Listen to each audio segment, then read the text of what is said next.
Hola a todos, bienvenidos a la sesión número 11 de la materia de álgebra lineal en el marco de las asignaturas del programa de licenciatura en Ingeniería Civil. El día de hoy vamos a revisar la cápsula número 11 y vamos a hablar un poquito sobre los vectores y aplicaciones para la detección o encontrar las áreas en R2, es decir, en planos bidimensionales. Como hablábamos con anterioridad, los planos bidimensionales o los planos R2 son planos que hablan normalmente en dos dimensiones, ¿verdad? En estos planos normalmente se hacen algunas simulaciones, algunas interpretaciones, y el objetivo de todo esto es buscar, ¿verdad? Buscar esas aplicaciones en el mundo real. Dentro de las aplicaciones que nosotros tenemos en el plano bidimensional, es que los vectores se utilizan para calcular el área de algunas figuras, sobre todo cuando hablamos de figuras que son regulares, ¿verdad? Como se muestra en el apartado 4.11 o en la figura 4.11. En este caso, la figura que nosotros tenemos es una figura geométrica conocida, que es un triángulo, ¿verdad? Normalmente recuerden que a los triángulos se les dice, por ejemplo, el triángulo P1, P2, P3, es decir, se denotan con el símbolo de triángulo en geometría. Sin embargo, en álgebra van a encontrar, sobre todo en álgebra lineal, van a encontrar que simplemente colocan los puntos correspondientes. A veces, por ejemplo, en este caso, los nombran, en lugar de punto 1, punto 2, punto 3, los nombran como ABC. En este caso, se puede decir lo siguiente.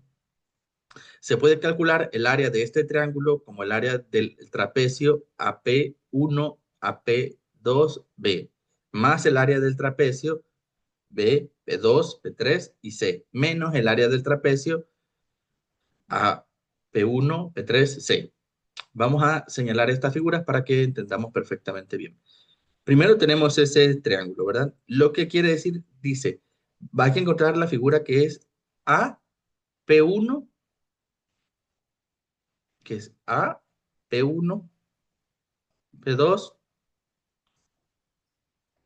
¿verdad? B y cerramos. Y aquí está esta figura en verde, es la que representa esta, ¿verdad? Ahora, luego tenemos la otra figura que nos dice que es la figura B, P2, P3, C. B, P2, P3, C. Y cerramos. Vemos que ambas figuras son un trapecio, ¿verdad? Digo, diferentes proporciones, pero un trapecio. Y por último nos dice que existe un trapecio que tiene la forma que es A, P1, P3, C.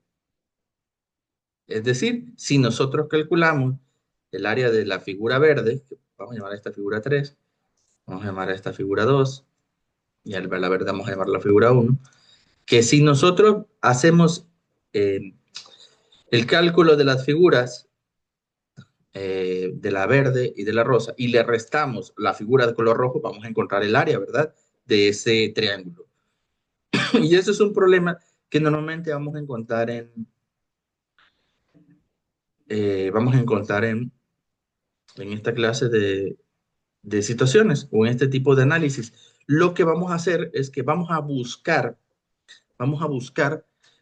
poder aplicar estas referencias, o vamos a decirle que normalmente se le conoce como técnica negativa, cuando tenemos un objeto y encima tenemos otro objeto y lo que nosotros queremos saber es el área de esta situación. Lo que normalmente, lo que normalmente se hace es trazar otras figuras auxiliares como las que se sugiere ahí para encontrar esa área en negativo, ¿verdad? Ahora bien, recuerde que el área de un trapecio es igual a ¿qué? A un medio de la distancia entre sus lados paralelos por la suma de las longitudes de los lados paralelos. En cristiano, esto quiere decir lo siguiente, que el triángulo P1, P2, P3 va a ser igual a ¿qué? A la figura en verde ¿verdad? A los puntos de la figura en verde, más los puntos de la figura en rosa, que ya delimitamos, menos los puntos de la figura roja, ¿verdad? Que era el trapecio que estaba por debajo del triángulo. Haciendo las resoluciones correspondientes, pues se llega a esta ecuación, ¿verdad? Con esta ecuación, lo que resulta de esta expresión es un sistema de determinantes, ¿ok? Y se dice que el valor va a ser igual a un medio. ¿Por qué? Porque te das cuenta que los, em, todos los argumentos de esta expresión tienen un medio como coeficiente. Entonces lo que hacen ellos es factorizar ese medio y aplicar el sistema de determinantes. ¿Por qué se hace esto? Porque esto facilita, ¿verdad?, el trabajo.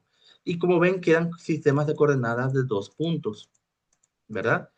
En todos los casos, como ya habíamos hablado anteriormente, vamos a poner que cuando tenemos estos puntos, vamos a poner las x1 o las x en la primera columna y las y en la segunda columna, ¿verdad?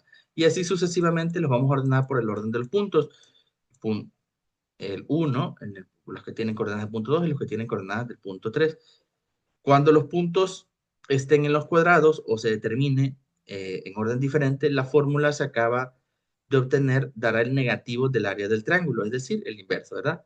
Así para un triángulo con vértices x1, y1, x2, y2, x3, y3, tendremos lo siguiente. Básicamente lo que te dice es que vamos a encontrar el área de ese triángulo que tenemos con esta fórmula, que es un medio del valor absoluto de la determinante de los tres puntos de la figura, ¿verdad? Yo sé que este puede parecer un poco tricky, pero en realidad lo importante era saber cómo llegamos a este punto. Que esta fórmula nos va a servir para calcular el área de los triángulos que se encuentren en cualquier posición del plano. ¿Ok? Recordamos, se lee como que el área de un triángulo en el plano va a ser igual a un medio del valor absoluto de las determinantes que hay en los tres puntos o en los tres vértices, ¿verdad? Llamándose vértices x1, y1, x2, y2, x3, y3, ¿verdad? Ahora bien, continuando con esta lógica, vamos a platicar ahora sobre las operaciones con los vectores. Los vectores no son elementos que nosotros hacemos y dejamos por un lado, sino son situaciones o son formas de representación que tienen utilización práctica. ¿Por qué digo que tienen utilización práctica? Cuando nosotros queremos simular fenómenos de la vida real, vamos a suponer, por ejemplo, esto es una base, bueno, vamos a ponerlo aquí, esto es un techo, y nosotros, por ejemplo, vamos a tener un pequeño candelabro. Ujú, aquí está. Sucede que aquí pasan varias cosas. Lo primero que vamos a entender es que aquí hay una fuerza descendente, una fuerza que va hacia abajo, que va a ser igual al peso del candelabro. Pero también lo más seguro o lo normal es que esto vaya fijado, ¿verdad? Por medio de tornillos. Y estos tornillos van a representar fuerzas vectoriales que van a retener, vamos a llamarlas fuerzas de retención, que van a retener el candelabro en su posición sin que se caiga. En ese sentido, va a haber la necesidad de saber, bueno, cuál es la fuerza de retención que nosotros necesitamos para sostener el peso de este candelabro. Y para eso se hacen operaciones con vectores, para ver cómo interactúan las fuerzas que se aplican sobre un mismo punto, pero en diferentes direcciones, ¿verdad? En ese sentido, si tenemos un vector U con puntos x1, y1 y un vector B con puntos x2, y2, que son dos vectores en el plano, la suma de los vectores U y B es el vector que va a tener x1 más x2 y y1 más y2. Tal cual una suma de vector, una suma matricial. Viéndolo de otra manera, si nosotros tuviéramos, recuerden que la suma de matrices solo se puede hacer entre matrices que tienen el mismo tamaño, ¿verdad? Dicho de otra manera, vamos a escribirlo así, x1, y1, y aquí vamos a tener b, que es igual a x2, y2. Al hacer la suma matricial ya sabemos que nos va a dar un vector u más b, ¿verdad? Que va a ser igual a los componentes que serían x1 más x2 y el otro componente que sería y1 más y2, ¿verdad? Que es tal cual lo que aparece aquí. Vean cómo, aunque son elementos o técnicas diferentes, por lo menos contextualmente, tienen aplicaciones similares y tienen una relación. De hecho, uno de los temas que hablábamos al principio cuando definíamos un poco sobre la realidad del álgebra era eso, precisamente, que los vectores tienen características similares o se estudian las vectores, las determinantes y, y el tema de las matrices en álgebra lineal porque tienen relación que genera representación. La gran ventaja es que realmente si ustedes lo están viendo de esta manera o van desenmarañando un poquito, desempolvando un poquito las conexiones, vamos a entender que todas estas conexiones están dadas por la relación que hay entre los elementos. Es decir, todas estas líneas de la matemática son elementos finitos. Son un grupo de elementos finitos, ¿verdad? Y veamos este ejemplo. Te dice, sea un vector 1, 2, bueno, el vector U con entradas 1, 2 y el vector B con entradas 3 y menos 4, entonces el vector U más B va a ser igual a ¿qué? A 1 más 3 bajo la lógica de x1 más x2, coma, 2 más menos 4 bajo la lógica de y2 más y1. Resolviendo tenemos que 1 más 3 es 4 y 2 más menos 4, como más por menos es menos, tendríamos 2 menos 4 y nos quedaría menos 2. Podemos interpretar entonces que el punto resultante o en la matriz resultante es 4, menos 2. Podemos interpretar de manera geométrica la suma de vectores como sigue en la figura 4.14. El vector x1, y1 a x más x2, y1 más y2 también es b. Por lo tanto, el vector con cola en el origen y cabeza x1 más x2, y1 más y2, es decir, el u más b, se va a encontrar de esta manera. En física suele llamarse a que si tú tienes un vector aquí y tienes un vector acá, al hacer la extrapolación o la proyección de los vectores, vamos a encontrar una línea intermedia a la que normalmente se le va a llamar resultante. La resultante no es más que, obviamente, la interpretación de la suma de las fuerzas que intervienen por medio de los vectores. Podemos así ver entonces que esta U más B representaría para este caso del álgebra lineal la suma de los vectores y en física, o ya analizando en una aplicación en física, sería el vector resultante. También podemos describir un U más B como la diagonal del paralelogramo definido por U y B, como se muestran en la figura 4.15, que no es más que la extrapolación que ya habíamos hecho, ¿verdad? Asimismo, hay que observar que la suma de los vectores es un caso especial de suma de matrices, ¿verdad? ¿Qué es lo que hablábamos? Es la misma técnica. Y obviamente ellos aquí te ponen la nota de que x1 y y1, bueno, pues es la manera de explicarlo de manera matricial. Como ven, tanto los vectores como las matrices, como las determinantes, pues siempre van a estar relacionados con grupos de datos, ¿verdad? Entonces, sí da esa importante noción.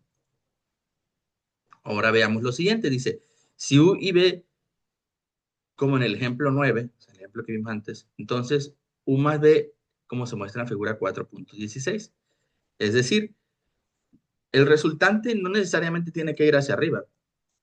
¿De qué va variar la dirección del resultante? Es decir, por ejemplo, pudimos decir, bueno, lo hacemos hacia acá, porque la réplica del vector o la extrapolación del vector que se hace tiene que respetar la misma dirección y sentido. Es decir, la proyección de este vector U tiene que tener la misma dirección y el mismo sentido. a partir de su proyección desde la cabeza del vector B. Entonces, este ángulo de aquí es igual a este ángulo de acá. Y obviamente, aunque no tiene una punta de flecha, ¿verdad? Ya sabemos que la cabeza va a tener el mismo sentido que el vector que estamos extrapolando. Mismo caso sucede con el vector B. Aquí el vector B tiene un ángulo, ¿verdad? Y este ángulo es el mismo que nosotros tenemos aquí. Y se hace la extrapolación de la misma manera, considerando la cabeza en el mismo sentido que el vector original. Y por eso es que la resultante sale en esta dirección, ¿verdad? Es importante decir que la resultante va a tener, o la suma de estos vectores va a tener como significado o va a tener como punto de parámetro los ángulos en ambas direcciones. Va a tener un ángulo respecto a U y un ángulo respecto a B. Entonces, si un vector U con puntos x1 y y1 y c es un escalar, por ejemplo, un número real, ¿qué es lo que platicábamos con anterioridad? En el contexto de los vectores, los escalares son números que normalmente se utilizan para proporcionar, ¿verdad? Para proporcionar los vectores.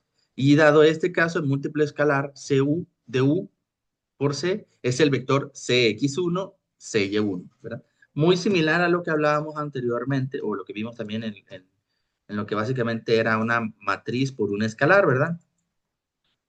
Lo que tú tienes cuando tienes un vector es que vamos a llamar U como una matriz X1, Y1. Cuando tú tienes CU, entonces tú tienes la matriz CU que tiene CX1 y CY1, ¿verdad?